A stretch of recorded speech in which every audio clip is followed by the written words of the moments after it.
Вы смотрите программу «Новый день». С вами Нина Кремчукова. Здравствуйте. Сегодня понедельник, 9 октября. В Чебоксарах стартует новый сезон популярного чувашского телевизионного проекта «Телеюра». Ежегодно на сцене Дворца культуры тракторостроителей собираются самые талантливые, интересные и знаменитые артисты со всей республики. Неординарные исполнители и яркие выступления под зажигательную музыку. Автор «Телеюры», наш коллега Александр Осипов, вспоминает: появление музыкального телешоу имело ошеломительный успех. Это было в 1996 году, и подобные программы тогда существовали лишь в Москве. По видению автора, проект создавался для поддержки и продвижения чувашского языка в средства массовой информации. Мне очень хотелось, чтобы чувашский язык в социуме нормально функционировал. Все-таки в городе его мало слышно. Мало того, что, скажем, просто вот люди между собой говорят и все. А надо, чтобы он функционировал в средствах массовой информации. И мы сами, вот ведущие телеюры, стремимся говорить на бытовом языке. Ну и кроме того, еще песни на чувашском языке. Я всегда всем говорю, телеюра – это единственная чувашская программа в мире. Это на самом деле так. Каждый исполнитель в «Телеюре» уникален. Это артисты эстрадного, фольклорного жанров и академической классической музыки.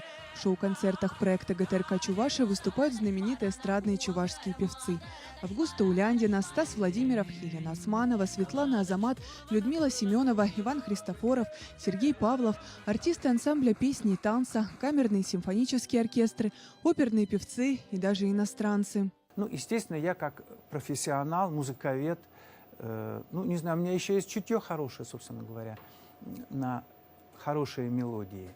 И когда я чувствую, что эта мелодия пойдет, или там какой-то интересный текст, вот такой материал обязательно привлекаю его в программу «Телеюры». Ежегодно зрители и жюри выбирают лучшего артиста «Телеюры». Примечательно, что все популярные певцы чувашской эстрады – выходцы из нашего проекта. Многие из них активно гастролируют по российским регионам. А в новом сезоне в главном телепроекте на чувашском языке зрители будут ждать новые имена и мелодии. В Чебоксары приехал один из самых больших передвижных цирков России – «Корона». Познакомиться с дрессированными животными и веселыми артистами можно бесплатно. Для этого нужно правильно ответить на наш вопрос. Где состоялась премьера первого выпуска «Телеюры»? Присылайте ответы на электронную почту, которую вы видите на экране, и указывайте контактный телефон, чтобы мы смогли с вами связаться. На этом все. Всего самого доброго, ну а завтра будет новый день. Партнер программы «Томский цирк «Корона».